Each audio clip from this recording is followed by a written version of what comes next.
ہم وہی کہیں گے جو ہمارا دین ہم کو بتاتا ہے، عمل کرو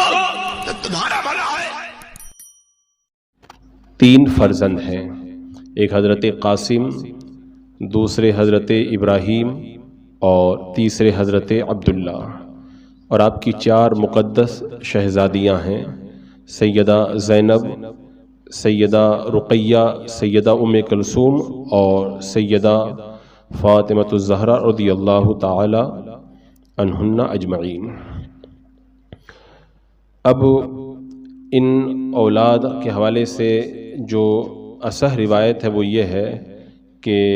تمام اولاد حضرت ابراہیم کے علاوہ یہ حضرت خدیجۃ الکبریٰ رضی اللہ تعالی عنہا سے پیدا ہوئی، اور ان میں حضرت قاسم یہ اللہ کے رسول صلی اللہ تعالی علیہ وسلم کے سب سے پہلے فرزند ہیں جو اظہار نبوت سے پہلے، اعلان نبوت سے پہلے پیدا ہوئے، اور انہی اس کی وجہ سے اللہ کے رسول علیہ السلام کی کنیت ہے ابو القاسم، اور یہ ابھی پاؤں پر چلنے کی عمر تک تھے تب تک حیات رہے، اور ایک روایت میں یہ ہے کہ سواری پر سوار ہونے کی عمر تک حیات رہے، اور ایک روایت میں یہ کہ 2 سال تک آپ زندہ رہے، بعد میں آپ کا وصال ہو گیا، اور بعد نے 17 مہینے بھی لکھا ہے، اور ان کی وفات بھی اظہار نبوت سے قبل ہے، اور یہ اللہ کے رسول صلی اللہ تعالی علیہ وسلم کے سب سے پہلے وہ فرزند ہیں جنہوں نے وفات پائی، سب سے پہلے انہی کا وصال ہوا، اور دوسرے اللہ کے رسول علیہ السلام کے بیٹے حضرت عبداللہ، یہ مکۃ المکرمہ میں اعلان نبوت کے بعد میں پیدا ہوئے، اور ان کا بھی وصال جو ہے بچپن ہی میں ہو گیا تھا۔ جب عاص بن وائل نے، جو عمرو بن عاص کا باپ تھا، اسے حضرت عبداللہ کے فوت ہونے کی خبر ملی، تو اس سے پہلے اللہ کے رسول علیہ السلام کے مقدس بیٹے حضرت قاسم کا انتقال ہو چکا تھا، اور پھر جب حضرت عبداللہ بھی انتقال کر گئے تو اس بدبخت نے یہ کہا تھا کہ معاذ اللہ یہ ابتر رہ گئے، یعنی ان کی نسل جو ہے وہ اب آگے نہیں بڑھے گی، معاذ اللہ اللہ کے رسول علیہ السلام کو اس نے ابتر کہا، تو اس وقت اللہ تبارک و تعالیٰ نے یہ سورہ پاک نازل فرمائی جس میں فرمایا کہ ان شانئک ھو الابتر، یعنی بتا دیا کہ محبوب آپ ابتر نہیں ہیں، جو آپ کا دشمن ہے وہی ابتر ہے، اور اللہ کے رسول علیہ والسلام کے نام لیوا تو دنیا اور آخرت میں بے شمار ہیں، اس کا نام لینے والا دنیا کے اندر کوئی نظر نہیں آتا، سارا جہان جو ہے وہ آپ کی اولاد سے بھر جائے گا، اسے کیا پتا تھا، ساری کائنات میں سادات کرام کا مقدس سلسلہ نظر آتا ہے۔ اللہ تبارک و تعالیٰ نے اپنے حبیب کو خبر دے دی کہ انا اعطیناک الکوثر، اور اس بدبخت کے منہ پر یہ بہت بڑا تماچا تھا، اور آج کھلی آنکھوں سے اس کا ہم لوگ مشاہدہ کر رہے ہیں۔ اللہ کے رسول صلی اللہ تعالیٰ علیہ وسلم کے تیسرے بیٹے ہیں حضرت ابراہیم، ان کی والدہ حضرت سیدہ ماریہ رضی اللہ تعالیٰ عنہا ہیں، جس کو مقوقس بادشاہ نے تحفے کے طور پر آپ کو عطا کیا تھا۔ حضرت ابو رافع نے اللہ کے رسول صلی اللہ تعالیٰ علیہ وسلم کی بارگاہ میں جب آ کر کے یہ خوشخبری سنائی کہ حضرت ابراہیم پیدا ہوئے ہیں، تو اللہ کے رسول علیہ السلام نے اس پر ان کو غلامی سے آزاد فرما دیا۔ اس کے بعد میں حضرت جبریل علیہ السلام آئے اور اللہ کے رسول علیہ السلام کو اس طرح کہا یا ابا ابراہیم، یعنی اے ابراہیم کے باپ، یہ کنیت کہہ کر کے آپ کو خطاب کیا۔ آقا کریم علیہ السلام نے 2 بھیڑوں کا عقیقہ فرمایا اور ان کا سر منڈوایا اور ان کا نام ابراہیم رکھا۔ بخاری شریف کی حدیث پاک میں یہ ہے کہ اللہ کے رسول علیہ السلام نے فرمایا آج رات ایک لڑکا پیدا ہوا ہے، اس کا نام اپنے جد امجد کے نام پر میں نے ابراہیم رکھا ہے۔ اس کے بعد میں حضرت ابراہیم کو دودھ پلانے کے لیے سیف جو کہ ایک لوہار کی بیوی تھی ان کو دیا گیا، اور اللہ کے رسول صلی اللہ تعالیٰ علیہ وسلم اپنے بیٹے کو دیکھنے کے لیے اس کے گھر پہ تشریف لے جایا کرتے تھے۔ حضرت انس کا بیان ہے، میں بھی کسی کو اپنے عیال پر اللہ کے رسول علیہ السلام سے زیادہ مہربان کبھی دیکھتا ہی نہیں ہوں، کیونکہ اللہ کے رسول علیہ السلام حضرت ابراہیم کو دیکھنے کے لیے اوالی مدینہ میں تشریف لے جاتے تھے، اور اللہ کے رسول علیہ السلام ان کے گھر میں جب داخل ہوتے تھے تو حضرت ابراہیم کو اپنی گود میں لیتے تھے، بڑا پیار کرتے تھے۔ حالانکہ وہ جو لوہار تھے وہ بھٹی میں آگ جلاتے، گھر میں دھواں بھی ہوتا تھا، اور کبھی کبھی اللہ کے رسول علیہ السلام جب حضرت ابراہیم کو گھر پہ دیکھنے کے لیے جاتے تھے تو پہلے میں جا کر کے خبر دے دیتا تھا کہ اللہ کے رسول علیہ السلام تشریف لا رہے ہیں، تو وہ کام چھوڑ دیتے تھے تاکہ گھر میں دھواں نہ رہے اور آقا کریم صلی اللہ تعالیٰ علیہ وسلم کو تکلیف نہ ہو۔ اور وہیں پر اوالی ہی میں اللہ کے رسول علیہ السلام نے حضرت ابراہیم کی ماں سیدہ ماریہ کے لیے ایک مکان بھی بنایا تھا۔ حضرت جابر کہتے ہیں کہ جب اللہ کے رسول علیہ السلام کو اطلاع ملی کہ آپ کے مقدس بیٹے حضرت ابراہیم نزع کے عالم میں ہے، یعنی آخری وقت ہے آپ کا، تو حضرت عبد الرحمن ابن عوف کو ساتھ میں لے کر کے اللہ کے رسول علیہ السلام تشریف لائے اور حضرت ابراہیم کے سرہانے آئے۔ آپ نے دیکھا کہ حضرت ابراہیم جہاں کنی میں ہے تو اللہ کے رسول علیہ السلام نے ان کو جو ہے وہ اپنی آغوش میں لٹایا۔ پھر میرے آقا علیہ السلام کی چشمان مبارک کے اندر آنسو جاری ہو گئے۔ فرمایا اے ابراہیم، ہم تیری جدائی کی وجہ سے غمگین ہیں، آنکھیں روتی ہیں اور دل جلتا ہے، اس کے سوا آپ نے کوئی نہ شکری اور بے صبری کی بات کا اظہار نہ کیا۔ حضرت ابراہیم 70 دن کے تھے تب آپ کا انتقال ہوا، اور اس وقت حضرت عبد الرحمن بن عوف ساتھ میں تھے۔ انہوں نے کہا یا رسول اللہ آپ بھی روتے ہیں؟ آپ نے تو میت پر رونے سے منع فرمایا ہے۔ تو اللہ کے رسول علیہ السلام نے فرمایا اے عوف کے بیٹے، جس حالت کا تم نے مشاہدہ کیا ہے یہ میت پر رحمت اور شفقت کا اظہار ہے جو کہ اس کی حالت دیکھنے کی وجہ سے پیدا ہوتی ہے، اور میں نے جو منع کیا ہے وہ ممانعت کی وجہ الگ ہے۔ وہ 2 آوازوں کی بنا پر میں نے منع کیا ہے، ایک تو وہ آواز جو گانے، کھیل کود اور شیطانی مزامیر سے ہوتی ہے، اس کو میں نے منع کیا ہے، اور دوسری وہ آواز جو مصیبت کے وقت میں ہوتی ہے، یعنی چلا کر کے رونے کی ہوتی ہے، اس سے میں نے منع کیا ہے۔ تو آقا کریم علیہ السلام نے حضرت عبد الرحمن بن عوف کو اس کا مفہوم سمجھایا۔ ایک روایت میں آتا ہے کہ اللہ کے رسول علیہ السلام کی چشم مبارک سے آنسو جاری ہوئے تو حضرت اسامہ نے بلند آواز سے رونا شروع کر دیا، تو اللہ کے رسول علیہ السلام نے ان کو منع فرمایا۔ انہوں نے کہا یا رسول اللہ، میں نے آپ کی آنکھوں میں آنسو دیکھے، تو سرکار نے فرمایا رونا رحمت ہے اور چیخنا چلانا یہ شیطانی کام ہے۔ یہ تو آقا کریم علیہ السلام نے ارشاد فرمایا۔ حضرت ابراہیم کو غسل ان کی دایا نے دیا تھا، ایک قول یہ ہے کہ حضرت فضل بن عباس نے غسل دیا تھا اور حضرت عبد الرحمن بن عوف نے پانی ڈالا تھا۔ صحیح روایت میں یہ ہے کہ اللہ کے رسول علیہ السلام نے حضرت ابراہیم کی جنازے کی نماز پڑھی تھی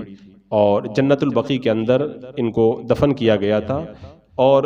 اصحاب سیر کہتے ہیں یہ پہلی وہ قبر ہے جس پر اللہ کے رسول علیہ السلام نے پانی چھڑکا اور قبر کا نشان بھی لگایا تھا۔ تو حضرت ابراہیم کی وفات جس دن ہوئی اس دن سورج کو گہن لگ گیا تھا،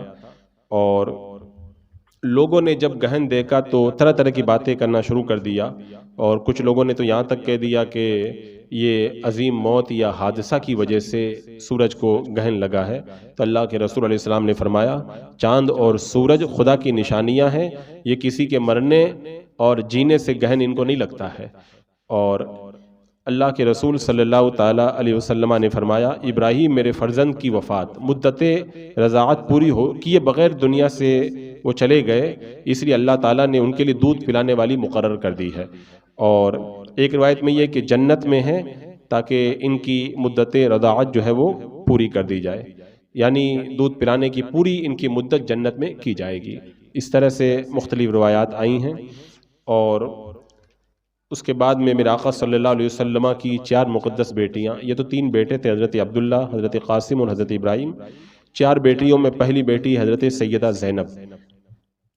اللہ کے رسول علیہ السلام کی یہ ایک صحیح روایت کے مطابق سب سے بڑی بیٹی تھی حضرت سیدہ زینب، اور ابو العاص کے اسلام لانے سے پہلے سیدہ زینب نے ہجرت کی، اور چونکہ ان کے ساتھ ان کی شادی ہوئی تھی اور ان کو شرک میں مبتلا چھوڑ دیا۔ ابو العاص یہ مکہ اور مدینہ کے درمیان بعد میں ایمان لائے تھے۔ اللہ کے رسول علیہ السلام نے پہلے ہی سیدہ زینب کو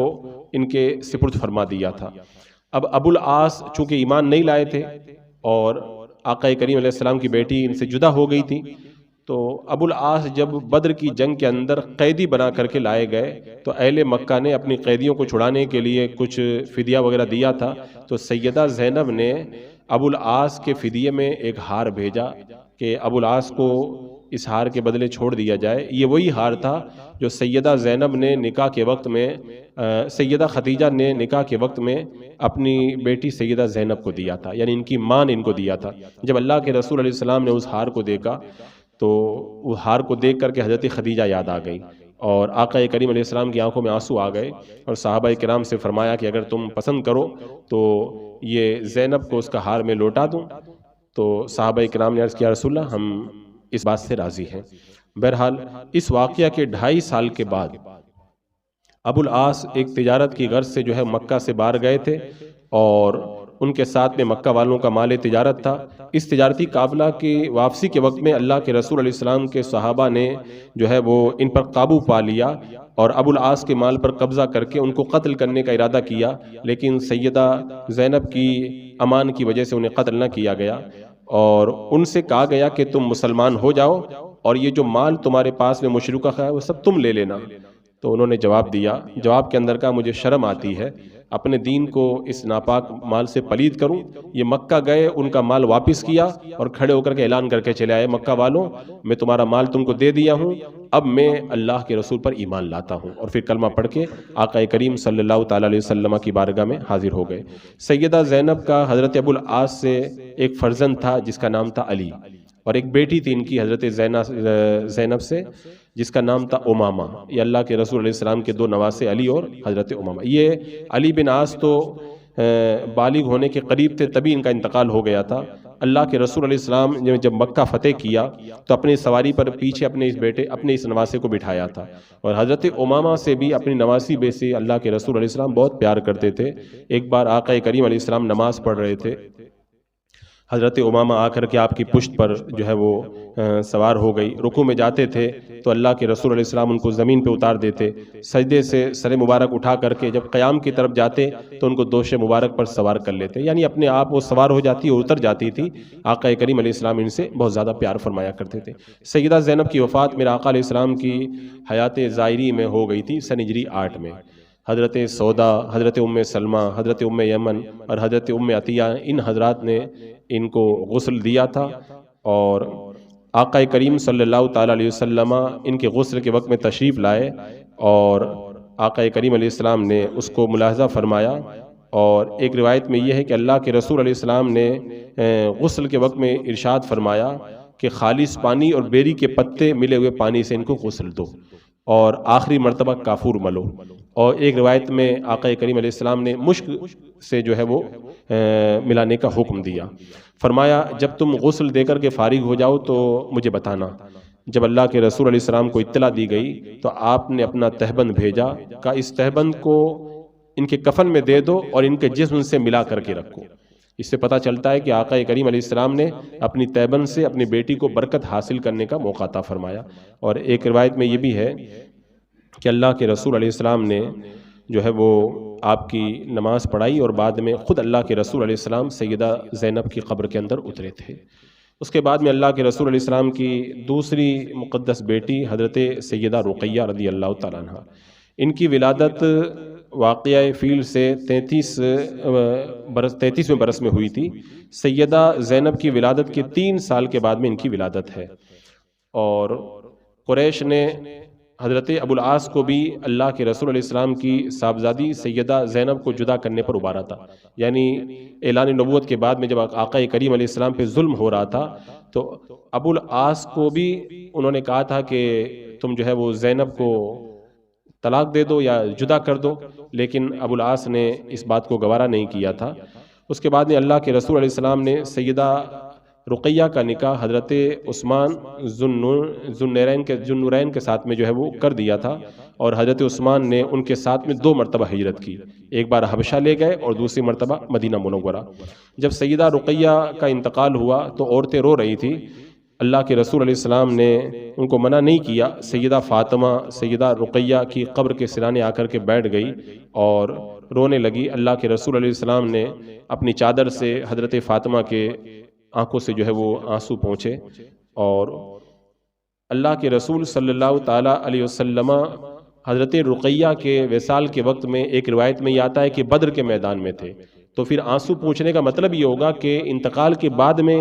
جب دفن کر دیا گیا تب جو ہے وہ سرانے بیٹھ کر کے رو رہی تھی، تب آپ نے ان کی آنکھوں سے آنسو کو پوچھا تھا۔ اس کے بعد میں میرے آقا علیہ السلام کی تیسری بیٹی سیدہ ام کلثوم، یہ سیدہ ام کلثوم اللہ کے رسول علیہ السلام کی تیسری صاحبزادی ہے، جو یہ عتیبہ کے نکاح میں تھی، یہ جو عتیبہ کے نکاح میں تھی، لیکن یہ جو اوپر حضرت رقیہ کا ذکر ہوا ہے یہ بھی ابو لہب کے بیٹے کے نکاح میں تھی، اور ام کلثوم یہ بھی ابو لہب کے بیٹے کے نکاح میں تھی۔ حضرت رقیہ ابو لہب کے جس بیٹے کے نکاح میں تھی اس کا نام تھا عتبہ، اور سیدہ ام کلثوم ابو لہب کے جس بیٹے کے نکاح میں تھی اس کا نام تھا عتیبہ۔ جب ابو لہب کے بارے میں وہ سورہ اتری تھی تبت یدا ابی لہب، تو ابو لہب نے اپنے بیٹوں سے کہا تھا کہ رسول اللہ صلی اللہ علیہ وسلم کی بیٹیوں کو چھوڑ دو، الگ کر دو، تو عتبہ نے اور عتیبہ نے اللہ کے رسول علیہ السلام کی دونوں بیٹیوں کو اپنے آپ سے جدا کر دیا تھا۔ عتیبہ کے بارے میں روایت ہے عتبہ نے تو جدا کر دیا تھا، لیکن عتیبہ نے بدبختی کی تھی، اور اس نے بدبختی کرتے ہوئے معاذ اللہ بہت نازیبہ کلمات کہہ دیے تھے، تو اللہ کے رسول نے دعا کی تھی اے اللہ اس ملعون پر اپنے کتوں میں سے ایک کتا مسلط کر دے۔ تو حضرت ابو طالب وہاں پر تھے، انہوں نے کہا کہ اب اس دعا کا اثر تم کو پہنچے گا۔ اب یہ تجارت میں جا رہا تھا قافلے کے ساتھ میں، ایک منزل پر پڑاؤ کیا، ابو لہب نے قافلے والوں سے کہا تھا کہ اس کو چاروں طرف سے گھیر کر کے رکھنا، کہیں ایسا نہ ہو کہ رات میں اس کو کوئی تکلیف پہنچا دے۔ اب رات کا وقت تھا، یہ بیچ میں سو رہا تھا، ایک شیر آیا، اس کے منہ کو سونگ کر کے اس کو پھاڑ ڈالا، اور اللہ کے رسول علیہ السلام کی جو گستاخی کی تھی اس کا اس کو جو ہے وہ اس کے بدلے میں کیفر کردار تک پہنچایا۔ سیدہ رقیہ کی وفات کے بعد میں سیدہ ام کلثوم کو ہجرت کے تیسرے سال حضرت عثمان کے نکاح میں دے دیا گیا۔ سیدہ ام کلثوم نے ہجرت کے 9ویں سال میں آپ نے بھی وفات پائی، یعنی اللہ کے رسول علیہ السلام کی حیات طیبہ ہی کے اندر ان کا بھی وصال ہو گیا۔ اللہ کے رسول علیہ السلام نے ان کے نماز جنازہ پڑھی، ان کی قبر انور کے پاس تشریف لائے، اور میرے آقا علیہ السلام کی آنکھوں سے جو ہے وہ آنسو جاری تھے۔ اللہ کے رسول نے سیدہ ام کلثوم کی وفات کے بعد حضرت عثمان سے فرمایا اگر میرے پاس تیسری بیٹی ہوتی تو اس کو بھی تمہارے نکاح میں دے دیتا، کیونکہ پہلے حضرت رقیہ کو حضرت عثمان کے نکاح میں دیا، اس کے بعد میں حضرت ام کلثوم کو دیا، اور ایک روایت میں اگر 10 بیٹیاں ہوتی تو ایک کے بعد میں تم ایک کے بعد ایک کر کے ان سب کو تمہارے نکاح میں دے دیتا۔ سیدہ ام کلثوم ایک عرصے تک حضرت عثمان کی زوجیت میں رہی، لیکن ان سے ان کی کوئی اولاد نہ تھی۔ اس کے بعد میں اللہ کے رسول علیہ السلام کی چوتھی بیٹی سیدہ خاتون جنت فاطمہ زہرا رضی اللہ تعالیٰ عنہ، اب ان کی خوبیاں، ان کے کمالات آپ حضرات بارہا سنتے رہتے ہیں۔ ان کا نام فاطمہ اس لیے تھا کہ اللہ تعالیٰ نے ان کو اور ان کے چاہنے والوں کو جہنم سے آزاد کر دیا تھا، اور ان کا نام بطول بھی تھا کیونکہ یہ اپنے زمانے کی تمام عورتوں سے فضیلت، دین اور حسن و جمال کے اندر ایک الگ امتیازی شان رکھتی تھی، اور ان کو زہرا بھی کہتے تھے کیونکہ ان کی خوبصورتی بہت کمال کی تھی، اور اللہ کے رسول صلی اللہ تعالیٰ علیہ وسلم سے صورت اور سیرت اور کلام میں سب سے زیادہ یہ ملتی جلتی تھی۔ اور اللہ کے رسول علیہ السلام کی عادت کریمہ تھی کہ سیدہ فاطمہ آتی تو آپ اٹھ کر کے کھڑے ہو جاتے، ان کا ہاتھ تھام لیتے، پیشانی کو بوسہ دیتے، اپنی جگہ بٹھاتے۔ اور اسی طرح حضرت فاطمہ کا بھی یہ طریقہ تھا کہ اللہ کے رسول علیہ السلام جب تشریف لاتے تو کھڑی ہو جاتی، آگے بڑھ کر کے اللہ کے رسول علیہ السلام کا دست مبارک تھامتی اور اللہ کے رسول علیہ السلام کو اپنی جگہ بٹھایا کرتی تھی۔ اللہ کے رسول علیہ السلام نے ان کا عقد حضرت علی سے ہجرت کے دوسرے سال رمضان المبارک میں غزوہ بدر کی واپسی کے بعد میں ان کے ساتھ میں ان کا نکاح کر دیا تھا۔ اب ان کی فضیلتیں بے شمار ہیں، یہاں تک کہ اللہ کے رسول علیہ السلام نے فرما دیا کہ فاطمہ یہ جنتی عورتوں کی سردار ہیں، اور بھی ان کے فضیلت کے اندر بہت ساری روایت ہیں۔ اللہ کے رسول علیہ السلام کے وصال کے 6 مہینے کے بعد میں ان کا وصال ہو گیا تھا۔ تو یہ میرے آقا صلی اللہ علیہ وسلم کی وہ مقدس اولاد ہے جن کا ذکر خیر ہمارے لیے بے شمار برکتوں کا باعث ہے۔